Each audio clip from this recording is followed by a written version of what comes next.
Hello guys, मेरा नाम अंशुमान राजहंस है और मैंने आईटी दिल्ली से इंजीनियरिंग फिजिक्स में ग्रेजुएशन किया है।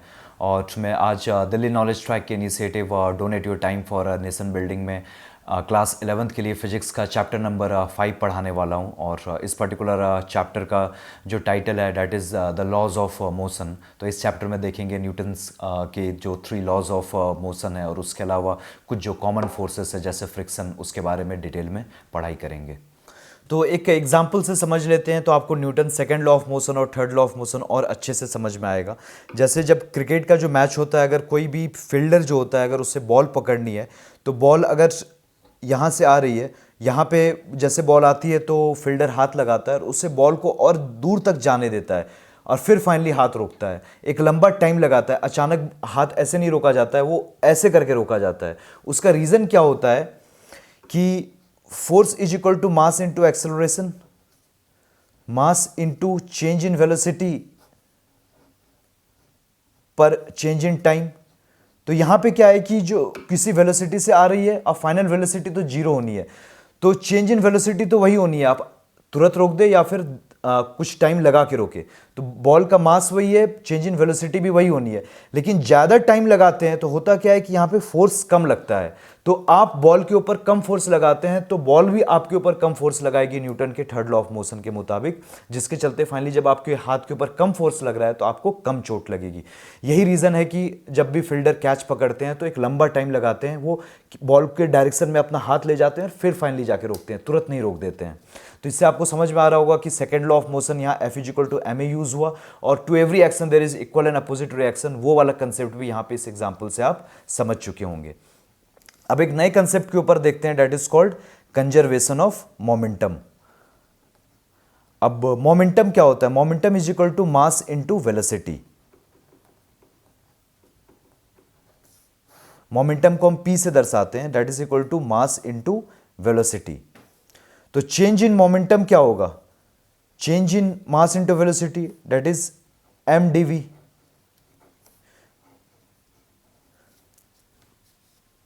यहां पे हम dt से डिवाइड कर देंगे, यहां भी dt से डिवाइड कर देंगे, तो ये फोर्स है। Force is nothing but change in rate of change of momentum.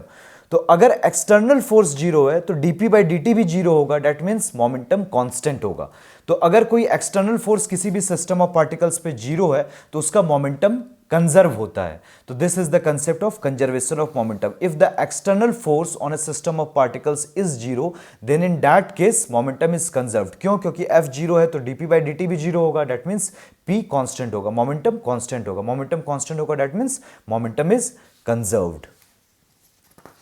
इसके अलावा जो कॉमन फोर्सेस होते हैं मैकेनिक्स में, तो उसके बारे में देख लेते हैं। एक होता है ग्रेविटेशनल फोर्स, जो आपको पता होगा कि धरती हर बॉडी को अपने तरफ खींचती है, डेट इज ग्रेविटेशनल फोर्स। उसके अलावा जब आप किसी स्ट्रिंग से किसी एक बॉडी को लटका देते हैं तो वो स्ट्रिंग में जो फोर्स आता है डेट इज कॉल्ड टेंशन।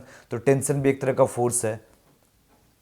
उसके अलावा एक इलेक्ट्रोस्टैटिक फोर्स होता है, जैसे दो चार्ज्ड पार्टिकल के बीच में जो फोर्स लगता है that is called electrostatic force. तो ये सारे फोर्सेस है जो आप मैकेनिक्स में पढ़ेंगे। तो और भी डिफरेंट टाइप्स के फोर्सेस हो सकते हैं, लेकिन ये कॉमन फोर्सेस है जो आप पढ़ेंगे। उसके अलावा एक स्प्रिंग के द्वारा भी फोर्स लगाया जाता है।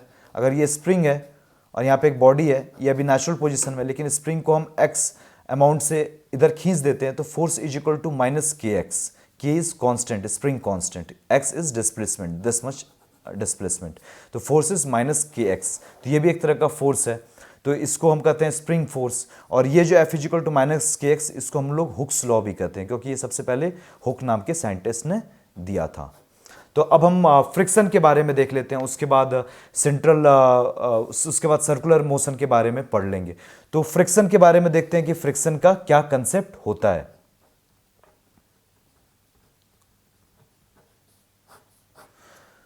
तो एक फोर्स के बारे में देख लेते हैं। पहले नॉर्मल फोर्स के बारे में समझ लेते हैं कि ये नॉर्मल फोर्स क्या होती है।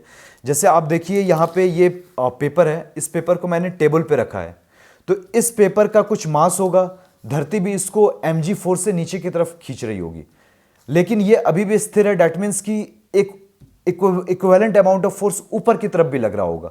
डेट मीन्स अगर इस पर्टिकुलर पेपर का, पीस ऑफ पेपर का हम एफबीडी बनाए, फ्री बॉडी डायग्राम, तो इस पर्टिकुलर पेपर में नीचे की तरफ mg फोर्स लग रहा है और टेबल इस पेपर के ऊपर एक ऊपर भी एक फोर्स लगा रहा होगा, वो जो फोर्स है डेट इज कॉल्ड नॉर्मल। और नॉर्मल और mg दोनों बराबर होगा तभी ये पेपर ऊपर नीचे नहीं कर रहा है, ये स्टेबल है, डेट मीन्स कि normal is equal to mg। तो ये जो फोर्स है जो टेबल इस पेपर के ऊपर लगा रहा है परपेंडिकुलर डायरेक्शन में, that is called as normal force. तो अब जैसे इसी पर्टिकुलर बॉडी को हम ऐसे मूव करते हैं तो आपको लग रहा होगा कि एक फ्रिक्शन फोर्स आ जा रहा है। जब भी बॉडी किसी सरफेस के अलोंग मूव करती है तो एक फ्रिक्शन फोर्स एक्ट करता है। तो ये जो सरफेस के अलोंग जो फोर्स एक्ट कर रहा है इसी को हम लोग फ्रिक्शन कहते हैं। तो इस फ्रिक्शन को हम फिजिक्स के एंगल से और थोड़ा मैथमेटिक्स से जो एसोसिएटेड है उसके बारे में देख लेते हैं।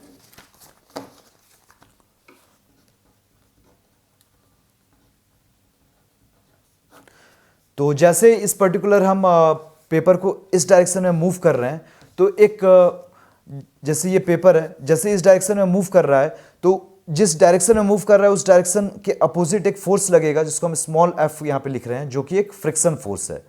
और ये फ्रिक्शन फोर्स कितना होता है? This friction force is equal to mu N. N क्या है? Normal force. नॉर्मल फोर्स मैंने आपको पहले बताया था, जो टेबल इस पेपर के ऊपर लगा रहा है ऊपर के डायरेक्शन में।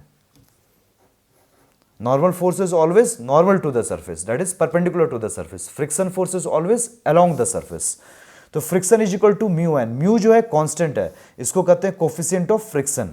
ये दो बॉडी के बीच में एक फिक्स सा कांस्टेंट होता है, जैसे ये 0 और 1 के बीच में वैरी करता है जनरली। तो हो सकता है कि पेपर और इस सनमाइका के बीच में जो कोफिशिएंट ऑफ फ्रिक्शन है ये 0.6 है। डैट मीन्स जो फ्रिक्शनल फोर्स होगा that will be equal to 0.6 into normal. तो ये टेबल इस पेपर के ऊपर जो नॉर्मल फोर्स लगाएगा इंटू 0.6 टाइम्स उतना ही फ्रिक्शन फोर्स इस पेपर पे लग रहा होगा जब मैं इस पेपर को मूव कर रहा हूं along the surface of the table. तो आप फ्रिक्शन फोर्स का क्या कंसेप्ट हो गया ये आप समझ चुके हैं। तो अगला जो कंसेप्ट है वो देख लेंगे कि व्हाट इज सर्कुलर मोशन।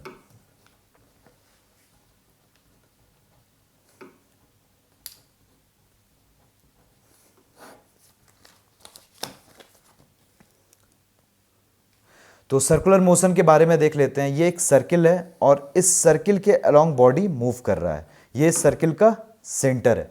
तो आपको पता होगा कि वेलोसिटी जो होती है, वेलोसिटी का डायरेक्शन भी होता है।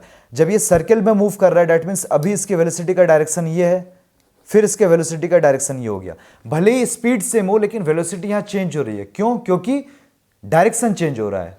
तो वेलोसिटी चेंज हो रही है क्यों? क्योंकि डायरेक्शन चेंज हो रहा है। वेलोसिटी चेंज हो रही है इसका मतलब है कि एक्सेलरेशन हो रहा है। डायरेक्शन चेंज होना भी एक्सेलरेशन होता है, भले स्पीड ना भी चेंज हो।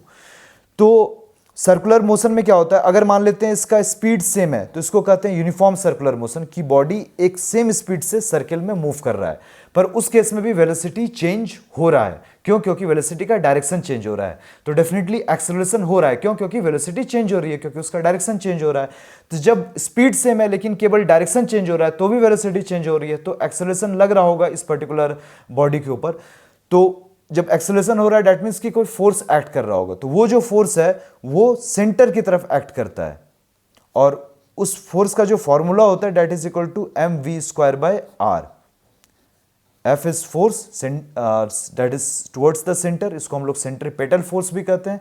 m is the mass of the body, v is the velocity of the body, r is the radius of this circle. तो mv²/r अमाउंट का फोर्स लग रहा है इस बॉडी के ऊपर, जिसके चलते इस बॉडी का भले स्पीड सेम हो रहा है लेकिन वो कांस्टेंट स्पीड v से मूव कर रही है और डायरेक्शन चेंज हो रहा है, जिसके चलते बॉडी की वेलोसिटी चेंज हो रही है और एक्सेलरेशन हो रहा है। तो जब भी बॉडी यूनिफॉर्म स्पीड से एक सर्कल में मूव करती है तो उसकी वेलोसिटी चेंज होती है, दैट मीन्स एक्सेलरेशन होता है। दैट मीन्स कि कोई फोर्स एक्ट कर रहा होगा, तो वो फोर्स होता है सेंट्रीपेटल फोर्स और वो सेंटर की तरफ एक्ट करता है।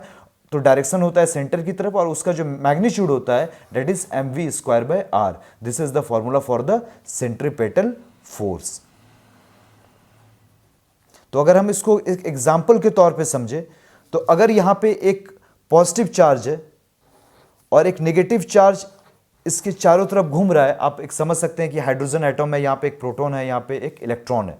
तो इसमें फोर्स कितना होगा? ये अगर डिस्टेंस r है तो फोर्स होगा k q1 q2/r² और ये किसके बराबर हो जाएगा, क्योंकि यही फोर्स एक्ट कर रहा होगा सेंट्रीपिटल फोर्स की तरह, और सेंट्रीपिटल फोर्स कितने के बराबर होता है, mv²/r।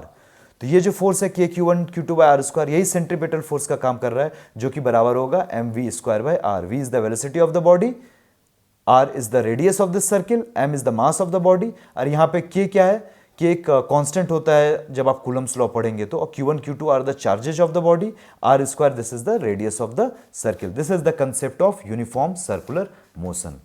तो दोस्तों इस पर्टिकुलर चैप्टर में हमने देखा कि जो 3 लॉज ऑफ मोशन है तो वो क्या है, first law of motion, second law of motion, third law of motion, और एग्जांपल्स के साथ जो कंसेप्ट्स है उसको अच्छी तरह से हम लोगों ने पढ़ लिया।